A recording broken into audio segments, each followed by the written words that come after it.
Então, pessoal, vamos continuar então o nosso vídeo, o nosso assunto, o nosso tema sobre tecnologias de informação e comunicação. O meu nome é Thelma Sabrina Pereira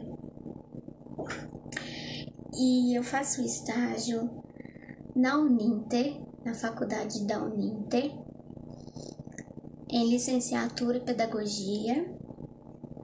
O meu RU é 1747323 e o meu polo fica na Santa Terezinha, Belo Horizonte, Minas Gerais. Bom, para quem que não me conhece, eu me chamo Thelma Sabrina Pereira e eu estou apresentando o meu estágio híbrido de extensão de tecnologias na educação. Nos vídeos passados nós falamos sobre definições, falamos sobre o professor e o seu portamento. Nós falamos sobre as linhas do tempo da educação tecnológica, a linha do tempo dos meios de comunicação e informação, das ferramentas tecnológicas. Abordamos diversos temas voltados a tecnologias da educação. Recomendo que voltem lá nos outros vídeos, assistam, comentam. Eu ficarei muito grata, muito agradecida por vocês fazerem isso por mim. Gente, suas avaliações, seus comentários valem nota para mim. Então eu fico muito grata a todos que me apoiaram até aqui. Todos que me incentivaram, todos que esteve comigo até o fim, pois já está acabando o meu estágio de extensão. E eu estou muito grata a Deus, em primeiro lugar, a minha faculdade que me proporcionou fazer esse estágio de forma online. Eu agradeço a todos os participantes, todos que comentaram, que curtiram, compartilharam até aqui. Eu agradeço por tudo que a vida, Deus e cada um de vocês tem me proporcionado na minha colação, na minha formação, né? Então, pessoal, estou aqui mais uma vez para dar continuidade no assunto passado. No assunto passado, nós estávamos falando sobre o professor e sobre as inovações de tecnologias na educação. E agora nós vamos ampliar mais o conhecimento sobre tecnologias educacionais. Vamos comigo? Eu vou pegar o meu livro de base, como sempre, tá? Pois eu vejo que no meu livro o meu livro ele aborda o tema de uma forma mais detalhada, mais ampliada, e assim fica melhor, né, para nós absorver o conhecimento. Para refletir, vamos refletir comigo. Tudo que eu utilizo em sala de aula é tecnologia educacional? Quando se fala em tecnologia educacional, temos percebido que há uma tendência de os profissionais da educação de diversos níveis pensarem apenas na ferramenta computador, da qual já admitiram abertamente sentir medo. Entretanto, no momento em que se desenvolve uma atividade na qual esse profissional se depara com os manuseios de outro recurso tecnológico, como o retroprojetor, esse medo não é explicitado. Alguns professores demonstram até certo desdém para esse recurso, ao mesmo tempo em que não conseguem manuseá-lo, ligar, desligar, ajustar o foco e explorá-lo de uma forma criativa na sala de aula. Quais as velhas e quais as novas tecnologias na educação?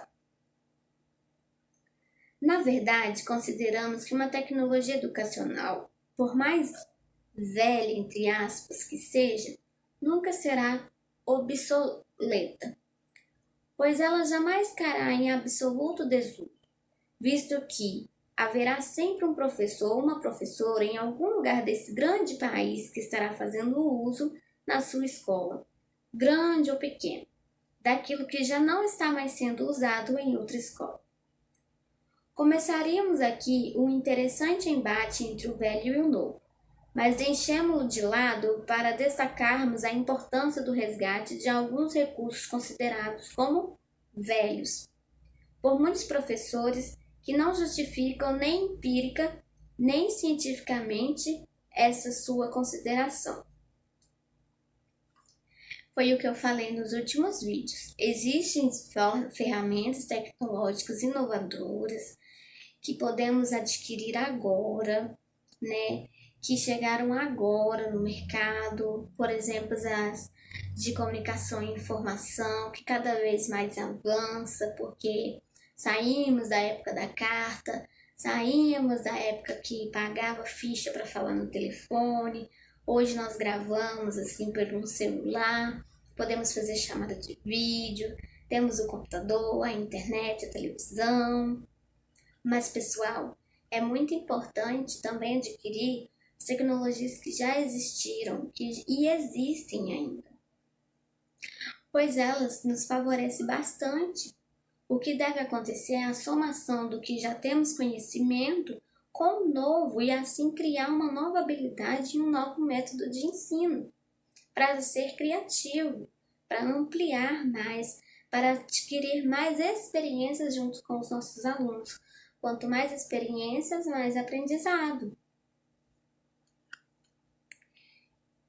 Começaríamos aqui um interessante embate entre o... isso aqui eu já li, desculpa. Poderíamos perguntar quem já usou na sala de aula o projetor de slides, o retroprojetor e o episcópio. Certamente ouviríamos resposta como: ah, minha escola não tem. Temos episcópio e projetor de slide, mas estão estragados. Além do mais, ninguém sabe mexer com eles. O retroprojetor está na sala da direção. Não dá vontade de pegá-lo e depois carregá-lo por escadas. E os retroprojetores foram recolhidos. Poderíamos listar vários outros motivos dados por professores de diversas áreas e séries dos ensinos fundamental e médio para não usarem recursos audiovisuais em sala de aula. Não obstante, mesmo as tecnologias consideradas menos atuais são igualmente fundamentais para o bom desenvolvimento do processo educacional.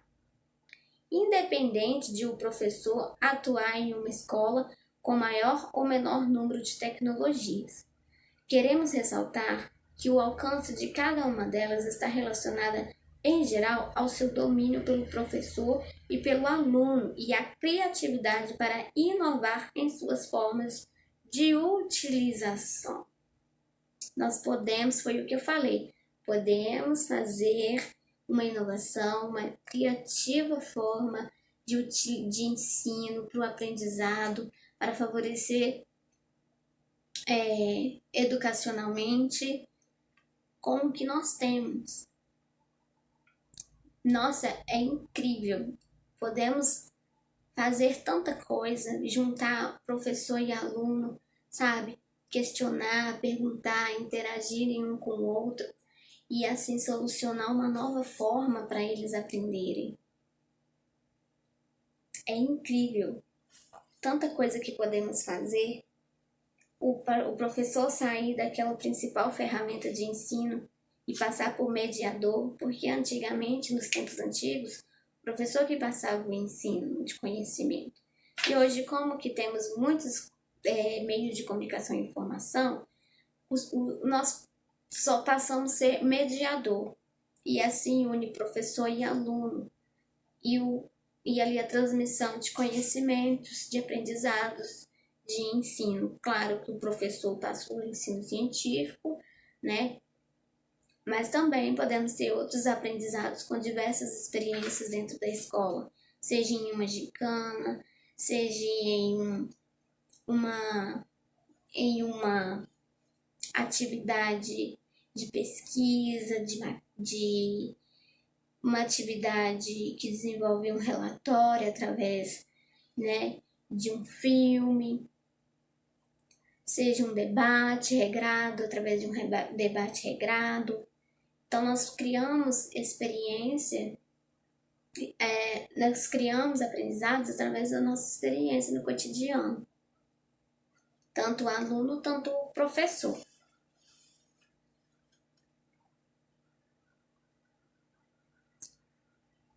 Destacamos que ninguém espera que o professor seja expert em tecnologia.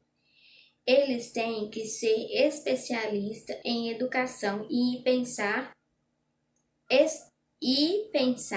experiências de aprendizagem enriquecedoras usando as tecnologias. Ele tem que procurar aprender, né, meus amores? Severino, 2014. Para planejar essas experiências, é necessário que sejam feitas as perguntas apresentadas no quadro a seguir. Quais tecnologias estão disponíveis na minha escola? Essa pergunta poderá ser respondida pelos gestores da escola e uma lista pode ser colocada na sala dos professores. Olha que legal! Quais tecnologias tenho utilizado nas minhas aulas?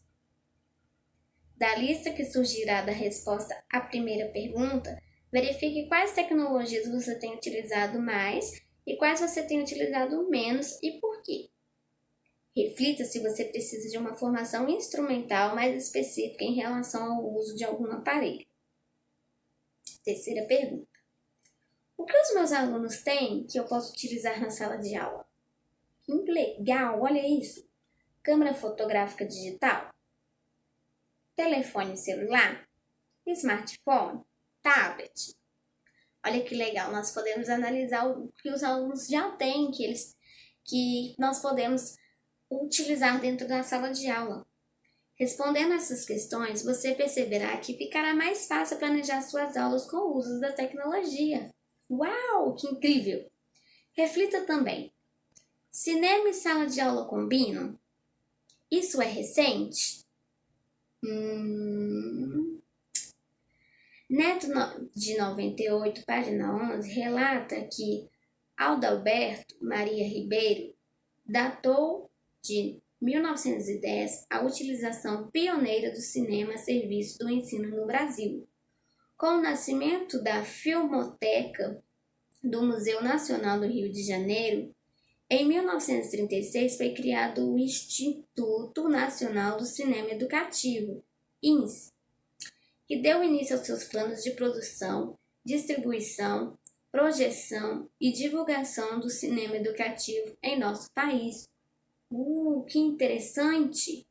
Algumas escolas, principalmente os institutos de educação, receberam esses filmes em 16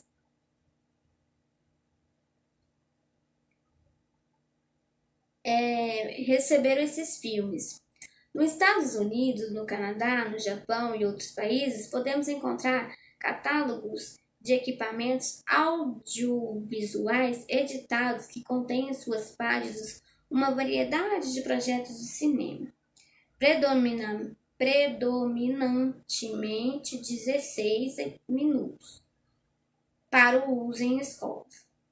Não faltam nesses mesmos países catálogos extensos e atuais de filmes cinematográficos para serem usados por professores e estudantes.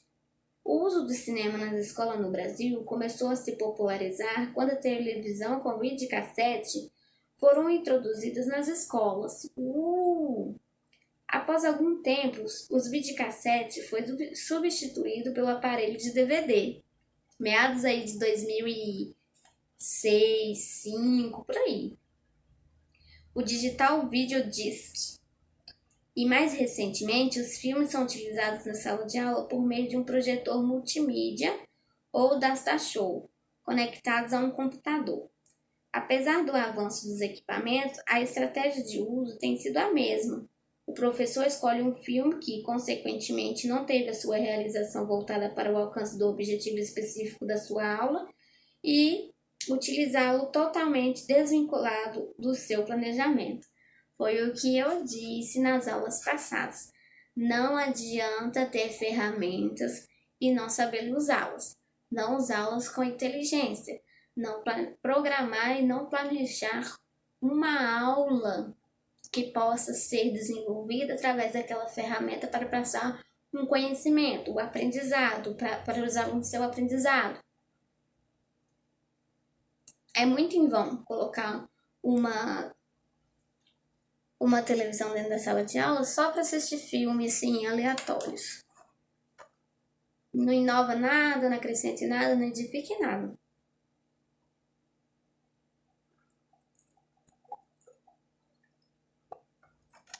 Isso é muito falho.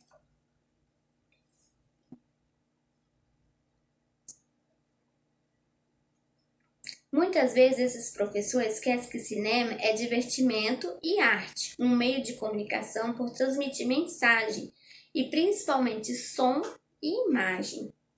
É comum que ele peça aos alunos que assistam o filme e depois façam um relatório sobre os que assistiram.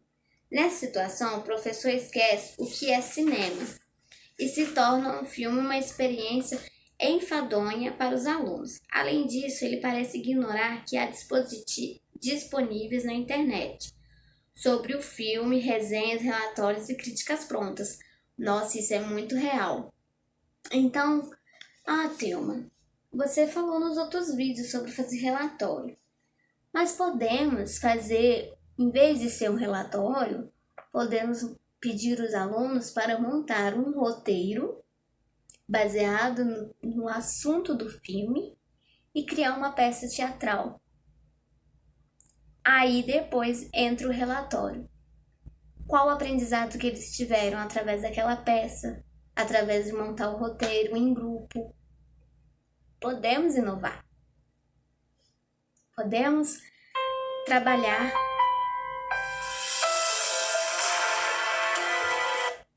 Podemos trabalhar de forma criativa. Quando trabalhamos com filmes, podemos planejar a nossa aula de duas formas. Aula em função do filme, na qual se utiliza um filme comercial que não teve a sua produção voltada para o alcance dos objetivos específicos da aula em que será utilizado. Filme em função da aula, na qual se utiliza um filme classificado como educativo e é apresentado tendo em vista os objetivos específicos da aula. Qual que é o melhor? Qual que vai agregar? Qual que vai alcançar um resultado qualitativo? A opção 2, não é mesmo? É importante ressaltar que o professor tente primeiro assistir o filme, que irá utilizar com seus alunos, para depois planejar as estratégias de desenvolvimento da aula, de motivação dos alunos e principalmente deixar que eles assistam ao filme sem pressioná-los. Reflita também. E a televisão? A televisão é um meio de comunicação que, apesar da popularização da internet, ainda hoje está no centro da vida doméstica, como meio de entretenimento e fonte de informação para toda a família, atualizando os adultos e as crianças sobre os mais diferentes aspectos do mundo que os rodeia. No Brasil, a televisão teve uma grande expansão na segunda metade do século passado, fato que, no entanto, ocorreu predominantemente a serviço do entretenimento e da publicidade. O professor que afirma não assistir a televisão comercial esquece-se de que seus alunos assistem a ela. Como poderá então trabalhar em sala de aula uma das competências básicas para a formação do cidadão do século XXI?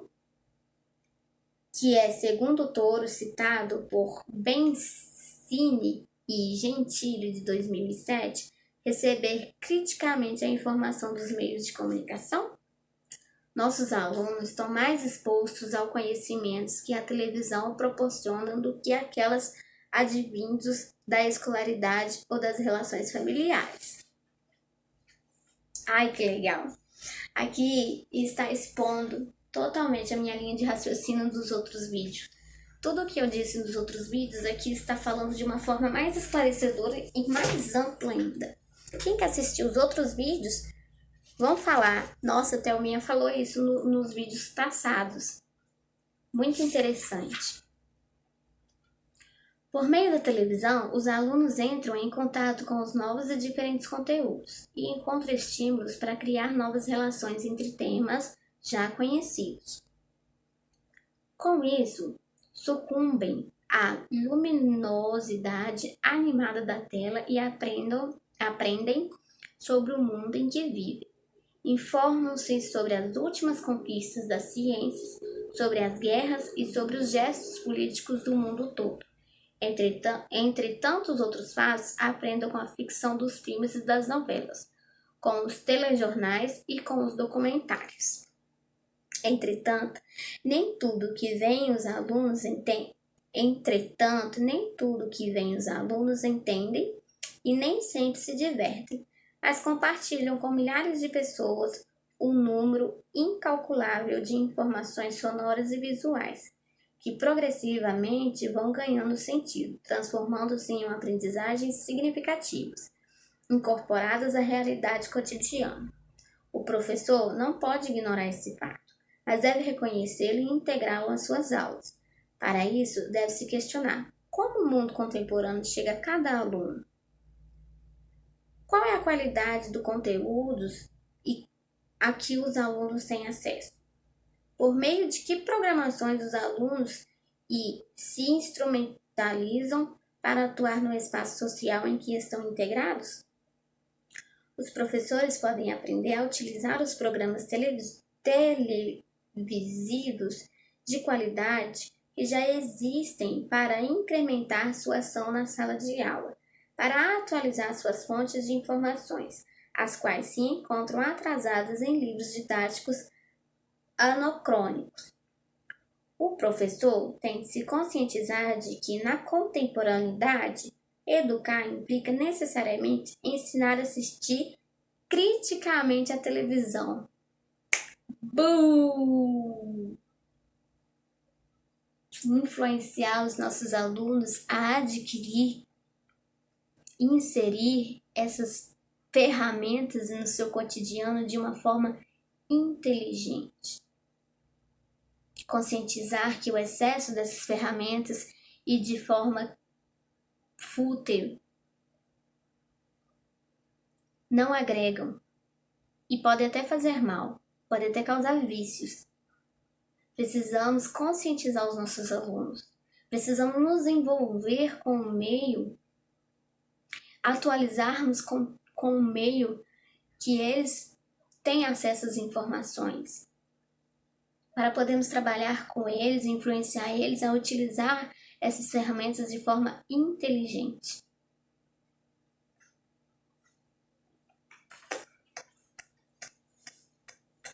Você sabe quantos rádios AM e FM existem na sua cidade? O rádio é um dos veículos de comunicação de maior penetração na população brasileira. Seus programas atingem uma larga faixa etária, além de serem aceitos por todas as classes sociais. Essa é uma característica que torna o rádio capaz de exercer função educativa, além de servir como fonte de entretenimento. Outras características que lhe conferem essa capacidade são o baixo custo do aparelho e a veiculação de uma programação local, somada aos fatos de utilizar uma linguagem clara e objetiva. O rádio na escola pode ser usado para desenvolver os alunos a escutar crítica e reflexiva das informações. Nós podemos colocar eles para escutarem a notícia da manhã e pedir eles para prestarem bem atenção àquela notícia e ali desenvolver uma atividade de uma maneira lúdica, de uma maneira assim criativa, que foque naquilo que eles escutaram para eles adquirir o aprendizado. Eles podiam brincar de rádio, eles podiam se informar, tipo assim, de alguma situação do seu bairro, por exemplo, e criar uma rádio deles. Eles teriam que, como para casa, fazer seus instrumentos, né? Suas ferramentas para transmitir as suas informações. E dentro da sala de aula eles iriam atuar como se eles trabalhassem na rádio e ali passar essas informações que eles coletaram do bairro. Podem coletar a história do bairro deles, se tem uma igreja católica, se tem uma igreja evangélica, qual que é a história, quando essas igrejas chegaram ali, o meio ambiente, a conservação daquele bairro, incentivar as pessoas a conservar o bairro. Olha que legal! O rádio na escola pode ser... Tá. Os nossos alunos, muitas vezes, não sabem da existência das ondas AM e FM. Por isso é importante utilizar pedagogicamente toda a programação e não apenas os programas educativos, incitando a análise de tudo aquilo que ouvirem. Poderíamos continuar enumerando diversos recursos que podem ser utilizados na sala de aula, mas preferimos destacar que tecnologias na educação são todos os artefatos que fazem parte da realidade de muitas escolas do nosso país e que são utilizados no processo de ensino de aprendizagem. Os autores Thiagarajan e Pazignan, citados por Leite de 2003, dividem as tecnologias na educação em dois grandes grupos, independentes e dependentes. Essa classificação leva em conta a dependência ou não dos elementos elétricos ou eletrônicos para a produção e execução da tecnologia. Assim, no começo das tecnologias independentes temos cartaz, álbum seriado, flanelógrafo, mural, quadro de giz, entre outros. Já no campo das tecnologias dependentes temos retroprojetor, televisão, videocassete, gravador, DVD, computador, rádio, projetor multimídia, datashow e etc. As tecnologias dependentes podem ser caracterizadas não apenas como mediáticas, pois são mais do que simples suporte de difusão de informações, mas também como transformadoras culturais. Por exemplo, a televisão e o computador conectado à internet interferem em nosso modo de pensar, sentir, agir, relacionar-nos socialmente e adquirir conhecimento. Essas tecnologias criaram uma nova cultura e um novo modelo de sociedade.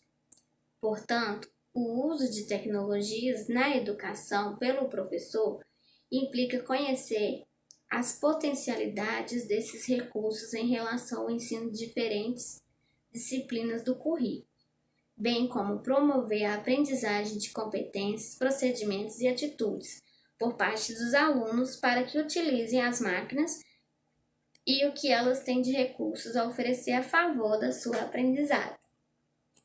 Muito show, né, meus amores? Muito, muito, muito show. Eu estou sem palavras com essas informações.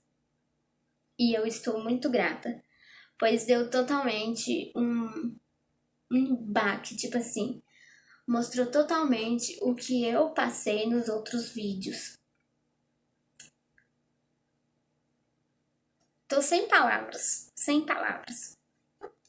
Vamos falar agora, meus amores, sobre a história do computador. Vou passar um breve vídeo sobre a história do computador aqui para vocês verem. Vocês vão amar.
Vocês conseguiram perceber como é interessante nós acompanharmos essa linha do tempo e ter a percepção da evolução, do desenvolvimento, até chegar nos dias de hoje, para adquirirmos o conhecimento de tudo como surgiu, de tudo como aconteceu, e é brilhante, é sensacional.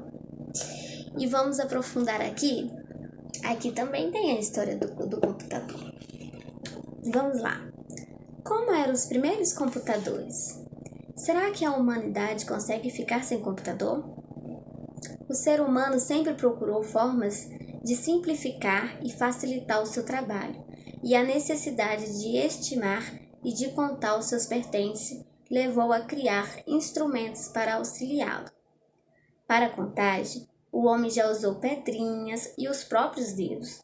Fez riscos no chão, marcas em ossos, em pedaços de pau e em placas de barro e até em cordões.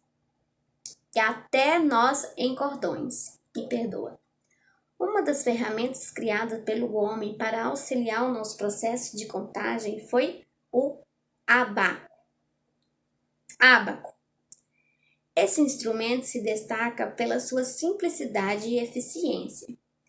Trata-se de uma invenção tão simples e eficaz que passou inalterada de civilização para civilização. Consiste em uma caixa na qual há contas móveis transfixadas por hastes. Desculpa, gente. No Japão, ele é denominado de soromban e na China de suampan, que significa bandeja de calcular. O ábaco é considerado o primeiro dos computadores. Os matemáticos ingleses Ada de Lovelace e Charles Babbage elaboraram um projeto de construção de primeira máquina de calcular, mas nunca conseguiram terminar. Os computadores modernos apareceram na década de 1940. Durante a Segunda Guerra Mundial, os responsáveis pela criação do computador foram vários estudiosos de diferentes países, entre eles o alemão Konrad Zuse, o norte-americano John von Neumann e o inglês Alan Turing. Eu não sei pronunciar esses nomes estrangeiros, tá, meus amores? Seus projetos básicos eram os mesmos criados por Charles Babbage. Reflita. Por que e para que conhecer a história do computador? Por que, gente? Os primeiros computadores da era moderna eram eletromecânicos, construídos com dispositivos magnéticos chamados relés. Era a mesma tecnologia usada nas centrais telefônicas. Esses computadores tiveram vida curta, sendo logo substituídos pelos eletrônicos. O primeiro computador eletrônico, o ENIAC, foi construído em 1946 nos Estados Unidos. Ele tinha 19.000 válvulas e consumia 200 kW de potência elétrica, o equivalente à energia necessária para o consumo de 100 casas. Funcionava por poucas horas, até que algumas válvulas falhavam e tinham de ser substituídas. Nessa época, para programar um computador, era preciso saber detalhes de sua construção e, em geral, quem trabalhava nessas máquinas eram as próprias pessoas que as projetavam.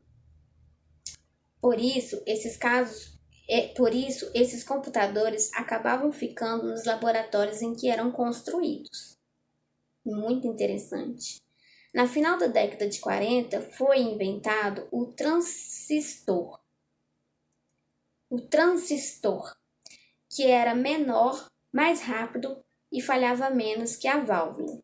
Além disso, os computadores com transistores consumiam menos energia, em torno de 5 kW.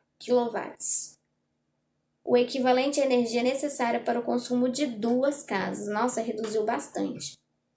Como eram mais acessíveis que os primeiros computadores, máquinas com transitores foram instaladas em algumas empresas e podiam ser operadas por profissionais especializados, e não só por seus projetistas. Olha que legal, já evoluiu mais um tiquinho. As máquinas já pode ser programada por profissionais especializados, não somente para quem projetou, né? Não somente quem projetou.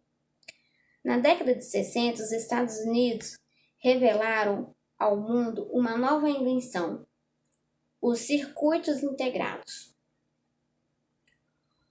Os transitores foram deixados de lado e a eletrônica miniaturizada permitiu a construção de computadores menores, surpreendentemente mais rápidos, baratos e eficientes que os anteriores. Cada vez mais essas máquinas passaram a ser úteis nas empresas. Ai, gente, eu vou beber uma aguinha que minha boca tá ressecando. Antes desse vídeo, pessoal, eu fiz mais 3 vídeos.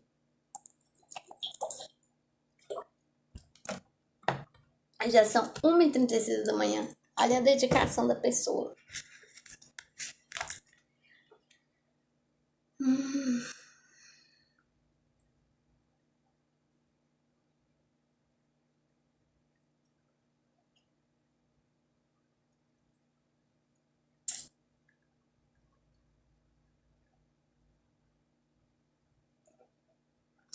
Foram desenvolvidos programas de computadores capazes de zelar pelo funcionamento do próprio computador, conhecidos como sistemas operacionais. Eles tornaram as operações das máquinas mais seguras e possibilitaram que fossem usadas por um número maior de pessoas.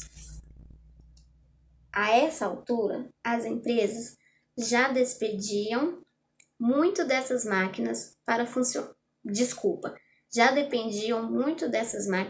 funcionar. Os programas de computador emitiam faturas, faziam cobranças, preparavam folhas de pagamento, cadastravam clientes e muito mais. Até que surgiu o microcomputador, sem que ninguém imaginasse a mudança que ele iria provocar no dia a dia das empresas e das pessoas. O primeiro passo foi dado no início da década de 70 pela Intel Corporation, uma empresa norte-americana. Eles inventaram um dispositivo chamado de microprocessador para máquinas de calcular e depois modificaram esse componente para que fosse usado em computadores. A ideia deu certo e no início da década de 80, os microcomputadores chegaram ao mercado. Desde o primeiro momento, parecia uma epidemia. Todo mundo queria ter um. Hoje, há milhões de computadores em operação. Cada uma dessas máquinas é milhares de vezes mais poderosa que seus bisavós da década de 40. A popularidade do microcomputador veio com a criação de programas dedicados à comunicação e à edição de textos e planilhas, além de muitas outras atividades. Empresas e profissionais passaram a adotar o microcomputador como principal ferramenta de trabalho. Ele virou também um instrumento para diversão.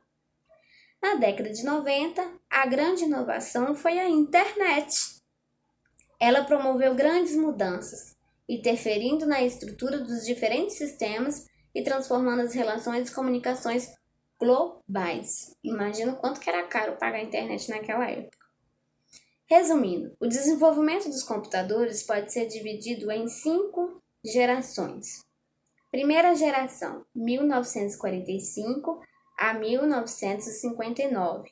O uso de válvulas eletrônicas e quilômetros de fios. Os computadores eram lentos, enormes e esquentavam muito. A segunda geração foi da década de 59 a 64. Substituição das válvulas eletrônicas por transitores e dos fios de ligação por circuitos. circuitos impressos. Isso tornou os computadores mais rápidos, menores e de custo mais baixo. A terceira geração de computador foi em 1964 a 70. Nossa, muito pouco tempo, né? Tipo assim, uns 6 anos, para poder evoluir. Eu acho pouco tempo. Criação de circuitos integrados que proporcionaram maior compactação, redução dos custos e velocidade de processamento da ordem de microsegundos. Tem início a utilização de avanços de sistemas operacionais.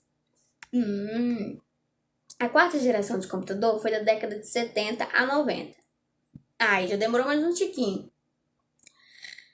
Aperfeiçoamento da tecnologia já existente, proporcionando uma otimização da máquina para os problemas do usuário, maior grau de miniaturização, confiabilidade e velocidade maior na ordem de nanosegundos, bilionésimo parte de segundo.